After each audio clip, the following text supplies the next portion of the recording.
John Horvitz, let me direct Yeah. this question at you.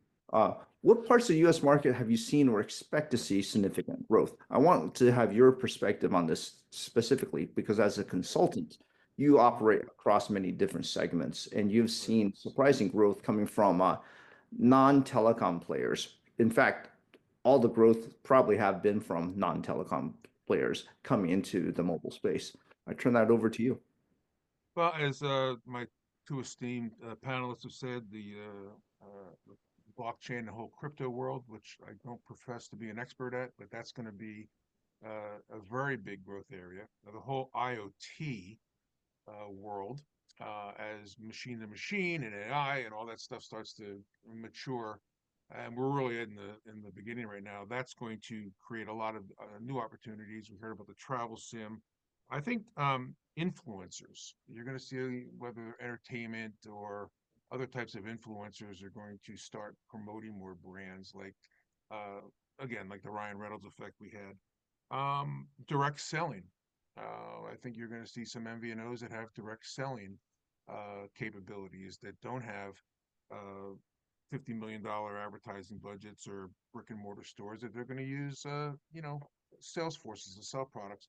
And I have a very unique client that is doing what I think is going to benefit the MVNOs uh, now and in the future, and that's to broaden your offer as an MVNO, being able to broaden your offers. This company I started working with about a year ago called Stixi. It's Cixti.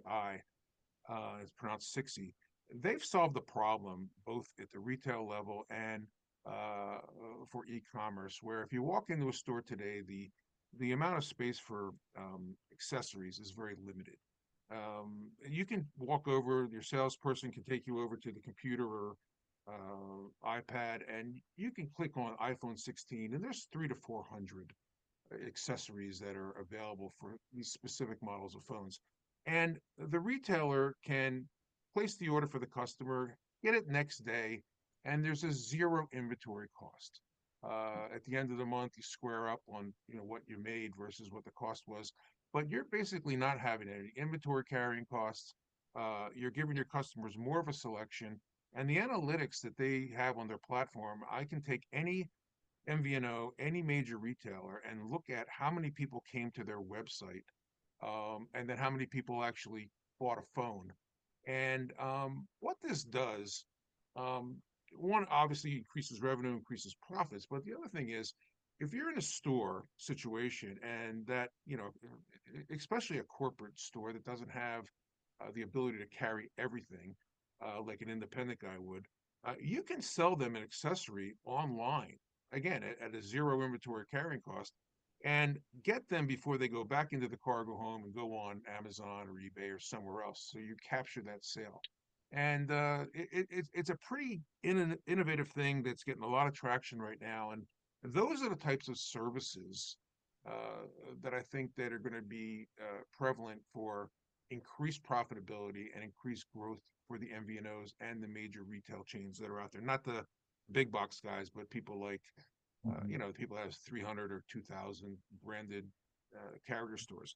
So I think all those things are going to lead to the growth of MVNOs.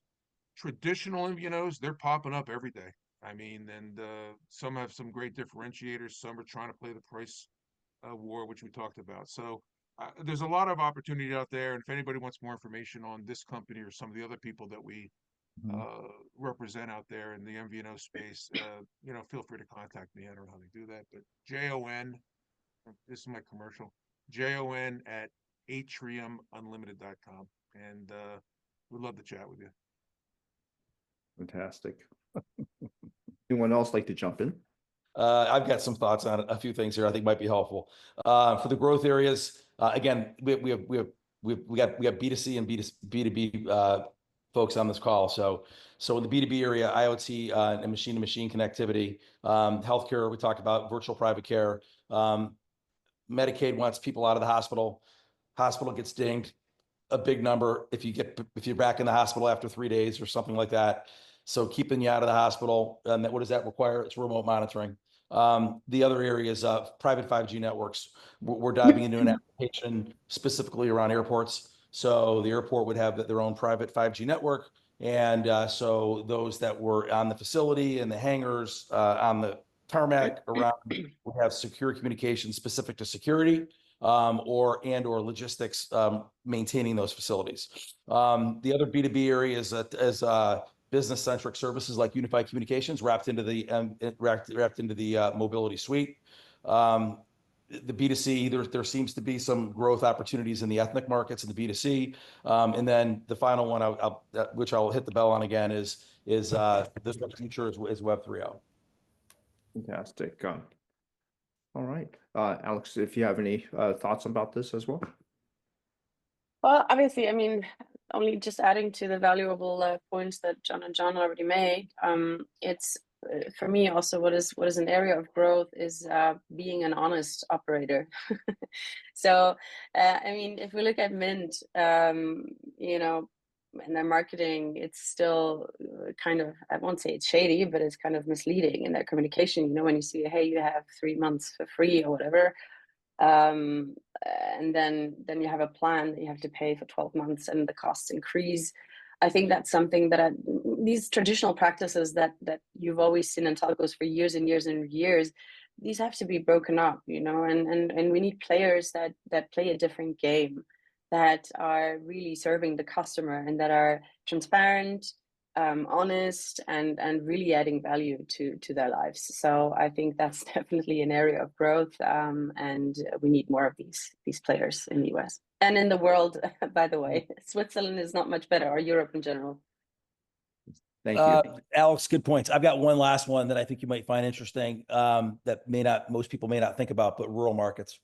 So, and this articulates into, there are well over 1,000 independent telecom carriers in rural areas that are independent phone companies, and they want to wrap services to be more relevant to their rural area and maintain their revenue streams. So that's one that most people, they have not identified that it's on our radar screen, to drill into some of those markets as we start to evolve our business in our B2B area and providing services to these telcos. Indeed. Another underserved market. There are plenty of them if we just dig deep enough. I know we're probably and also just a last point that I wanted to add. What I think, yeah, I mean, I wasn't aware of that. I really recently found it out that there are like 26 million people living in the US without an identity, you know, without access to financial services, without access to anything, you know, jobs and things. So that's quite a huge number. That's 11% of the population, and that was shocking to me. Now that you were speaking about, you know, rural areas, but yeah, that's also a group I think that that we can address, and that needs our help by providing, for example, digital identities. You know, there's the Melinda and Bill Gates Foundation that are working on helping these people, these underserved communities. And I find that very interesting. I find that is a very, very great area of growth. indeed And doing good. Thank you for saying that. So that's another underserved community, the community of people without documentation or identities in the US. 26 million is just a small percentage of US market. But if you create a business focus on that, just remember that's about 5 times the population of Denmark, right? Exactly. Just for scale.